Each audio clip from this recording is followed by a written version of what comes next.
Good evening, welcome to Marty's Tying Bench. I'm putting together kits for this week's Vice Squad, and the pattern I've chosen is an Vedder UV Sowbug. It's a relatively recent pattern, and what sets it apart is the use of UV ice dub as an underbody. I'm tying this on a Dai Riki 060 size 14. It's going to be a subsurface pattern, so use the stoutest wet fly hook you got. And I found that getting a little weight on these things gets them down and makes them even better. So I'm going to take some .015 lead and get about 8 turns.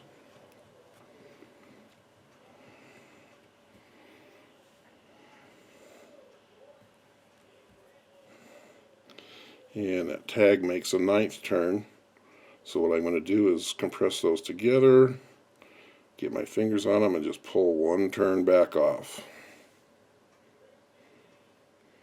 That helps tighten them up and keep them even. I'm going to put that in the middle of the hook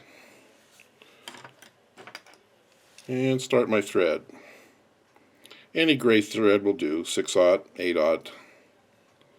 You can get that in position and hold it with my fingernail and build a little dam in front. And I'm not going to bother trying to cover the whole thing. I'm just going to move my thread to the back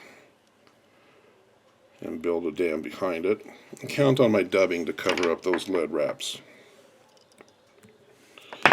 Now for a scud back, I'm using Wapsi Sow-Scud back. This is 2 millimeters.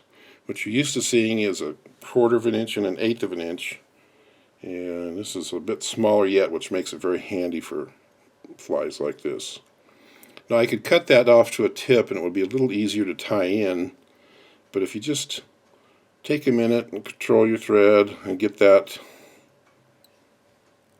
on there nice and square, when you fold the shell back over, it will look much neater.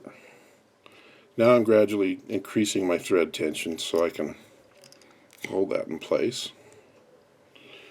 Now I am going to install some ostrich. And the first thing I'm going to do is pluck off that tip. It's usually brittle anyway, and the fibers aren't as long. So we'll tie that in by the tip. Now I'll advance my thread to the front and go for the dubbing.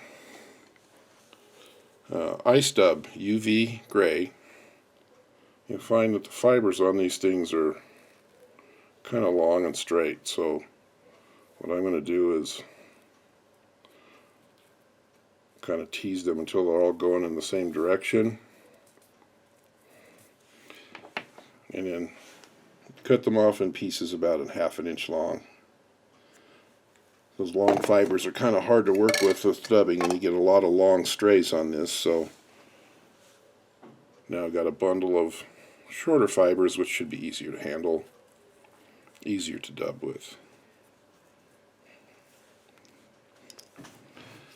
Now, unlike scuds, Sowbugs are kind of straight, so I'm going to keep this thing straight and slender. You won't tie this one on a scud hook, but I want this dubbing to be nice and tight.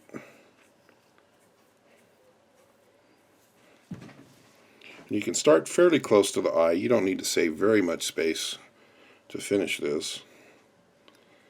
And then just make sure the dubbing covers all of the lead coils. Now avoid the temptation to tie a tapered body. You want the back end to be somewhat blocky so that when you pull the scud back over, it will be nice and even. Now we'll get some rotary hackle pliers. And I want that UV to show through, so my ostrich wraps are going to be spread out, and I'm only going to take 4 or 5 to get to the front. And then I'm going to go right back through them, 3 or 4. Now I can catch that and come through with my thread, and that will be pretty much bulletproof.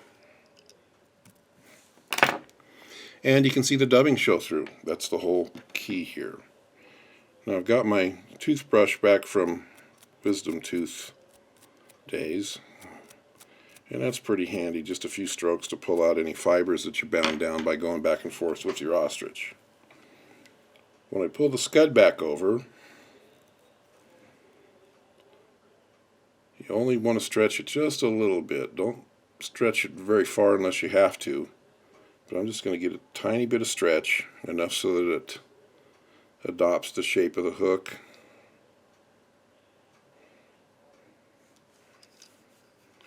And come over with a loose wrap or two, make sure it's squared up, and then I can tighten it up. Now I'm going to make about 3 or 4 wraps from front towards the rear.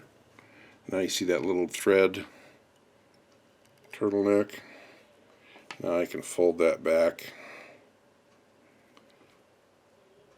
and pinch it in, and then that won't squirt out. Having it locked in like that will now let me stretch this a little bit so that when I cut it, there won't be much of a tag hanging out, maybe a little bit. Now if you're like me and are a believer that sow bugs on the bighorn ought to have an orange head if you expect them to work, get some Danville's 8/0 Fire Orange.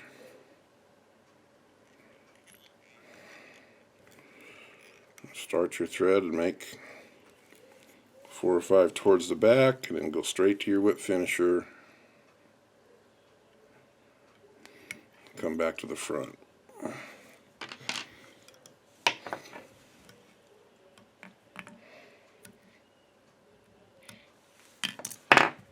And there you go, Vedder Sowbug.